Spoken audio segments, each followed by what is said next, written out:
Hello everyone. Today I am going to discuss about the newest update of the for the second PUC biology practicals of the year 25 and 26. In the month of January last week or in the month of February first week ನಲ್ಲಿ ನಮಗೆ biology practicals ನ conduct ಮಾಡ್ತಾರೆ board ಇಂದ. So ಈ ವರ್ಷದಲ್ಲಿ ನಮಗೆ ಏನು newest changes ಮಾಡಿದ್ದಾರೆ ಅಪ್ಡೇಟ್ ನ ಮಾಡಿದ್ದಾರೆ ಅಂದ್ರೆ ನೋಡಿ theory and practical class attendance ಅಂತ ಈ ಸರಿ ಕೊಟ್ಟಿದ್ದಾರೆ. ಬಿಫೋರ್ ಏನಿತ್ತು was before year viva voice ಅಂತ ಇತ್ತು. That will be for 4 marks ಗೆ ಮುಂಚೆ ಕೇಳ್ತಾ ಇದ್ರು ಅಂಡ್ ರೆಕಾರ್ಡ್ಸ್ ಗೆ 6 ಮಾರ್ಕ್ಸ್ ಇತ್ತು. ಸೊ ಈ ಸರಿ ನಿಮಗೆ ವೈವಾ ಕ್ವಶನ್ಸ್ ಕೇಳುವುದಿಲ್ಲ, ಅದರ ಬದಲಾಗಿ ನಮಗೆ theory and practical class attendance ನ ಅದಕ್ಕೆ ಕನ್ಸಿಡರ್ ಮಾಡ್ತಾರೆ. That will be for 5 marks. Okay, now let we see one by one the total 30 marks practical. ನಾನು ಇದೇ ತರ ಮುಂಚೆ ಹಿಂದಿನ ವಿಡಿಯೋದಲ್ಲಿ ಡಿಸ್ಕಸ್ ಮಾಡಿದ್ದೆ ನಿಮಗೆ. ಏನಂತ ಹೇಳಿದ್ರೆ 70 ಮಾರ್ಕ್ಸ್ ಥಿಯರಿ ಇರ್ತದೆ and 30 marks for the practicals. ನೋಡೋಣ ಹೇಗೆ ಪ್ರಾಕ್ಟಿಕಲ್ಸ್. ತುಂಬಾ ನೋಡಿ, ನಾನು ಇನ್ನೊಂದು ಹೇಳ್ತೀನಿ, ನಿಮ್ಮ ಕಾನ್ಫಿಡೆನ್ಸ್ ತುಂಬಾ ಮುಖ್ಯ. ತುಂಬಾ ಅಂದ್ರೆ ತುಂಬಾ ಈಸಿ ಇದೆ. You can easily get out of out marks in the practicals. ನಾವು one by one let see. So ನೋಡಿ, ಫಸ್ಟ್ ವೇನಲ್ಲಿ ಪಾರ್ಟ್ ಎ ಅಂತ ಹೇಳ್ತಾ ಹೋಗ್ತೀವಿ. ಇದರಲ್ಲಿ ನಿಮಗೆ prepare a temporary slide to show pollen germination from the given material A1 and calculate the percentage of pollen germination. ಇದನ್ನ ನೀವು you have to, this will be for 5 marks. ನಿಮಗೆ A ಅದರಲ್ಲಿ 4ನ ಕೇಳ್ತಾ ಹೋಗ್ತಾರೆ. A1, A2, A3 and A4. ಯಾವ್ದಾದ್ರು ಒಂದು ನಿಮಗೆ ನೀವು ಅದನ್ನ ಪ್ರಾಕ್ಟಿಕಲಿ ಮಾಡಬೇಕಾಗುತ್ತದೆ. ಸೊ ನಿಮಗೆ ಚೀಟಿ ಅದನ್ನ ಬೇಕಾಗುತ್ತೆ. ಅದರ ನಂತರ ನೋಡಿ ನಿಮಗೆ ಯಾವುದು ಬರುತ್ತೆ ಅದನ್ನ you have to do that. So ನೋಡಿ, ತುಂಬಾ ಈಸಿ ಇದೆ. First you have to calculate the pollen germination. ಅದರ ಕಾಲಮ್ 3 ಮಾರ್ಕ್ಸ್ ನೀವು ಮೆಟೀರಿಯಲ್ ತಗೊಂಡು ಮಾಡಿದ್ದಕ್ಕೆ. ನಂತರ 2 marks will be the for the you have to do the pollens ಎಷ್ಟನ್ನ ಕೌಂಟ್ ಮಾಡಬೇಕು. ಟ್ಯಾಬ್ಲೆಟ್ ಕಾಲಮ್ ಹಾಕಿ ನೀವು ಅದನ್ನ ಮಲ್ಟಿಪ್ಲೈ ಮಾಡಿ ಎಷ್ಟು ನೀವು ಪಾಲನ್ ಜರ್ಮಿನೇಟೆಡ್ ಅಂತ ಹೇಳಿ ಕೌಂಟ್ ಮಾಡಿ ಬರೆದ್ರೆ ಅದನ್ನ ಮಾರ್ಕ್ಸ್ ಸಿಗ್ತದೆ. So totally will be for 5 marks. Very very easy ಇದೆ. ಓಕೆ, ಯಾವ flower ತಗೊಳ್ತೀರಾ? ವಿಕಾರೋಸಿಯಾ. Okay, next prepare a temporary slide to show the pollen tube growth on stigma for the given material A2 and draw a label diagram. Here ನೋಡಿ, ಇದರಲ್ಲಿ ನಿಮಗೆ ನೀವು experiment ಮಾಡೋದಕ್ಕೆ 3 marks ಇರ್ತದೆ. ಮತ್ತು ನಂತರ you have to label the diagram. Label diagram pollen tube growth ಹೇಗಾಗಿರುತ್ತೆ ಅದನ್ನ label ಮಾಡಬೇಕು. ನಂತರ ಅದನ್ನ ಲೇಬಲ್ಸ್ 4 ಲೇಬಲಿಂಗ್ಸ್ ಇದೆ. ಓಕೆ, ಅದನ್ನ ನೀವು 4 ನೀಟಾಗಿ pollen grains, pollen tube growth, style and stigma ಈ 4 ಸಹ ಲೇಬಲ್ ಮಾಡಬೇಕು. ಮಾಡಿದ್ರೆ ನಿಮಗೆ each carries half marks. So totally 2 marks for the diagram. ಮತ್ತೆ ಪ್ರಾಕ್ಟಿಕಲ್ಸ್ ಅಂದ್ರೆ ನೀವು ಮೆಟೀರಿಯಲ್ ತಗೊಂಡು ಪಾಲನ್ ಟ್ಯೂಬ್ ಗ್ರೋತ್ ತೆಗೆದಿದ್ದಕ್ಕೆ ಎಷ್ಟು ಸಿಗುತ್ತೆ? 3 marks. And here also they will give you the flower that is Vinca rosea. ನಂತರ prepare a temporary slide A3 by transfer section of ovary. ಇದರಲ್ಲಿ ನಿಮಗೆ hibiscus flower ನ ಕೊಡ್ತಾರೆ. ಅದರಲ್ಲಿ ನೀವು ಸೆಕ್ಷನಿಂಗ್ ತೆಗಿಬೇಕು, thin sectioning of the ovary. ಅದರಲ್ಲಿ ಏನ್ ನೋಡ್ತೀರಾ? You have to observe the number of locules and type of placentation. ಯಾವ ತರ ಪ್ಲಾಸೆಂಟೇಷನ್ ಇದೆ ಅಂತ ಹೇಳಿ ಅಬ್ಸರ್ವ್ ಮಾಡ್ತಾ ಹೋಗ್ತೀರಾ.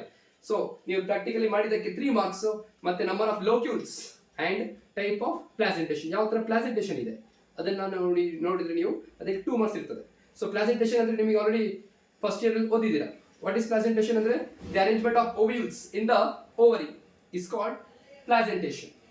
Okay, so 5 types of placentation ಇದೆ. axial placentation, marginal placentation, parietal placentation, free central placentation and basal placentation. So ಇದರಲ್ಲಿ ಯಾವ್ದಾದ್ರು ಒಂದು ನಿಮಗೆ ಅದರಲ್ಲಿ ಬರುವಂತದ್ದು. ಸೊ ಸೇಮ್ ಈಸಿಲಿ ಅದನ್ನ ಥಿನ್ ಸೆಕ್ಷನ್ ತೆಗೆದ್ರೆ ಮೇಲ್ಗಡೆ ನಿಮಗೆ ಅದನ್ನ ವಾಟರ್ ಸ್ವಲ್ಪ ಹಾಕಿ ಡಿಸೆಕ್ಷನ್ ಮೈಕ್ರೋಸ್ಕೋಪ್ ಅಲ್ಲಿ ನೋಡಿದ್ರೆ ನಿಮಗೆ ಈಸಿಯಾಗಿ ಐಡೆಂಟಿಫೈ ಮಾಡ್ತೀರಾ. ಇಟ್ ಇಸ್ ನೋಡು.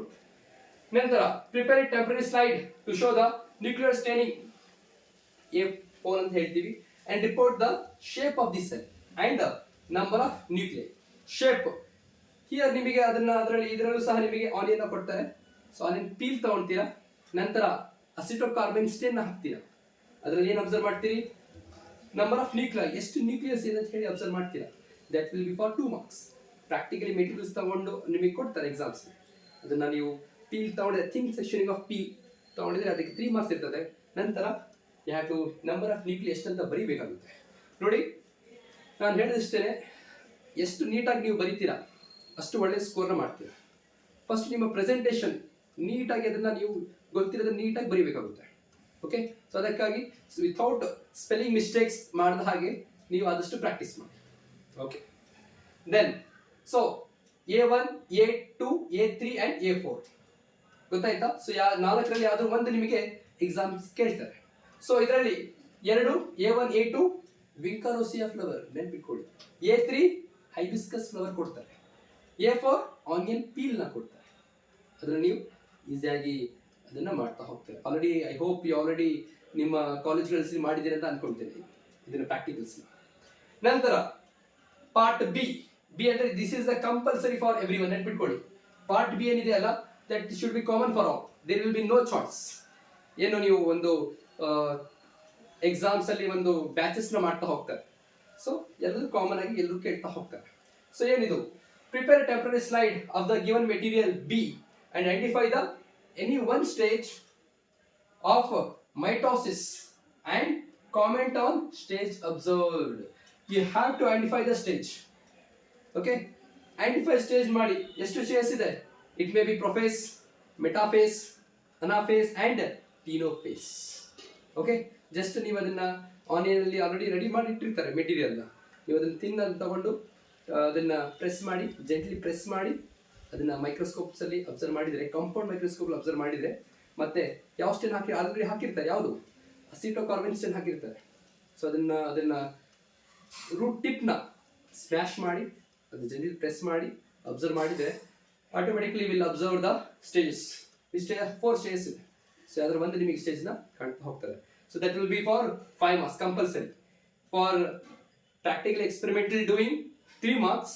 ಮತ್ತೆ ಸ್ಟೇಜ್ ಅಬ್ಸರ್ವ್ ಮಾಡಿ. Then you have to do comment on the stage observe. Profile ಸಿಕ್ಕಿದೆ ಅಂದ್ರೆ ಅದಕ್ಕೆ 2 comments ಮಾಡಬೇಕಾಗುತ್ತೆ. ಅದಕ್ಕೆ 2 marks ಇರ್ತದೆ, ನೆನಪಿಟ್ಕೊಳ್ಳಿ. ನಂತರ this will be very easy. Identify and comment on pedigree charts. Pedigree charts so ನಿಮಗೆ ಆಲ್ರೆಡಿ ಬಂದಿದೆ, ನಿಮಗೆ ಆಲ್ರೆಡಿ ನೋಡಿದ್ರೆ ಅನ್ಕೊಳ್ತೀನಿ. Pedigree charts totally 5 pedigree charts ಇದೆ. Autosomal linked, autosomal dominant trait, autosomal recessive trait, X linked dominant trait, X linked recessive trait and Y chromosome trait. Understood? So 5ರಲ್ಲಿ ಯಾವುದು ಒಂದು ನಿಮಗೆ ಪೆಡಿಗ್ರಿ ಚಾರ್ಟ್ಸ್ ನ ಕೇಳ್ತಾ ಹೋಗ್ತಾರೆ. ಸೊ ಆಲ್ರೆಡಿ ನೀವು ಥಿಯರಿಲಿ ಸಹ ಅಂಡ್ ಪ್ರಾಕ್ಟಿಕಲ್ಸ್ ಮುಂಚೆ ಅದನ್ನು ಕೇಳಿದ್ರೆ ಅನ್ಕೊಳ್ತೇವೆ. ಸೊ ತುಂಬಾ ಈಸಿ ಇದೆ. ಯಾಕೆ ಫ್ಯಾಮಿಲಿ ಟ್ರೀ ಅಂತ ಹೇಳ್ತಾ ಹೋಗ್ತೇವೆ ಪೆಡಿಗ್ರಿ ಚಾರ್ಟ್ಸ್. ಓಕೆ, ಹೇಗೆ ಜೀನ್ಸ್ ಟ್ರಾನ್ಸ್ಫರ್ ಆಗಿರುತ್ತೆ. Okay, parents genes transfer to the offsprings. Okay, 5 pedigree charts ಅಲ್ಲಿ ಯಾವ್ದಾದ್ರು ಒಂದು ನಿಮಗೆ ಕೇಳ್ತಾ ಹೋಗ್ತಾರೆ. ಓಕೆ, ದಟ್ ಶುಡ್ ಒಂದು ಬ್ಯಾಚ್ ಅಲ್ಲಿ 12 ಮೆಂಬರ್ಸ್ ಇದ್ರೆ, ಸೊ ಇದು ಕಾಮನ್ ನ ಇಟ್ಟಿರ್ತಾರೆ. ಯಾವುದು? C. That will should be common for all. That is for particular batch. ನಂತರ ತುಂಬಾ ಈಸಿ ಇದೆ, ಅದನ್ನ ಐಡೆಂಟಿಫೈ ಮಾಡಿ ನೀವು ಅದನ್ನ 2 comments ಬರೆದ್ರೆ that will be for 3 marks. ನಂತರ identify D by giving 2 reasons. So D ನು ಸಹ they will give the maybe slide or maybe chart depend on the external. ನಮ್ಮ ಕಾಲೇಜಲ್ಲಿ ಯಾವುದು ಮಾಡಿದ್ರೆ ಅಂತ ಕೇಳಿದ್ರೆ ಡಿ ಅಲ್ಲಿ ಯಾವ್ದು ಹೇಳ್ಬೋದು, ಯಾವ್ದಿದೆ sir? That will be very easy. 4 ಇದೆ. ನೀವು VS of ovule showing female gametophyte, TS of mammalian testis, TS of mammalian ovary and mammalian blastula. TS of mammalian blastula. ಇಷ್ಟೇ. ದಟ್ ಈಸ್ ಬ್ಲಾಸ್ಟೋಸಿಸ್ಟ್ ಅಂತ ಹೇಳ್ತಾ ಹೋಗ್ತದೆ. 4ರಲ್ಲಿ ಅದು ಒಂದು ನಿಮಗೆ ಕೇಳ್ತಾ ಹೋಗ್ತದೆ. It may be slides or chart ಅಂತ ಹೇಳಿದ್ರು. ನಂತರ identify E and name the disease it causes. ನೆನ್ಪಿಟ್ಕೊಳ್ಳಿ, ಡಿ ಅಂತ ತಕ್ಷಣ ನೆನ್ಪಿಟ್ಕೋಬೇಕು ನೀವು ಯಾವುದು. ಇ ಅಂತ ತಕ್ಷಣ it will be that will be only the diseases. D ಗೊತ್ತಾಯ್ತಾ? How much marks? D that will be caries the 3 marks. C ಮತ್ತೆ D 3 marks ಸಿಗಿರ್ತದೆ, ನೆನ್ಪಿಟ್ಕೊಳ್ಳಿ. Identification 1 marks, comments on it 2 marks. Okay sir, ಇದಕ್ಕೆ diagram ಬರೀಬೇಕಾ? ನೋಡಿ, ಗೊತ್ತಿದ್ರೆ ನಿಮಗೆ ಬರುತ್ತಂದ್ರೆ ಬರೀರಿ. D what we observe in the microscope. Okay, but ತಪ್ಪನ್ನ ಬರೀಬಾರ್ದು. ಓಕೆ, ನಂತರ E identify E by and name the disease it causes. Diseases ಎಷ್ಟಿದೆ ನಿಮಗೆ ಆಲ್ರೆಡಿ? Human health and disease already ಓದಿದ್ದೀರಾ. ಸೆಕೆಂಡ್ PUC ಅಲ್ಲಿ ಯೂನಿಟ್ 6 7th ಚಾಪ್ಟರ್ ಬರ್ತದೆ human health and disease ಅಂತ ಹೇಳಿ. ಸೊ ಇದರ 4 ಡಿಸೀಸ್ ನ ಪ್ರಾಕ್ಟಿಕಲ್ಸ್ ಇಲ್ಲಿ ಕೊಡ್ತಾ ಹೋಗಿದ್ದಾರೆ. ಯಾವ್ದು? ಎಂಟಮೀಬಾ ಹಿಸ್ಟೋಲಿಟಿಕಾ,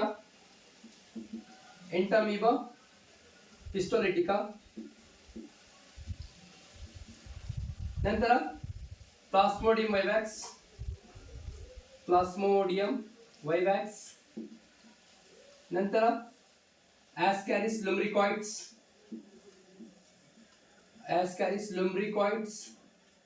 ನಂತರ ಟ್ರೈಕೋಫೈಟಾನ್ ರೂಬ್ರೂಮ್.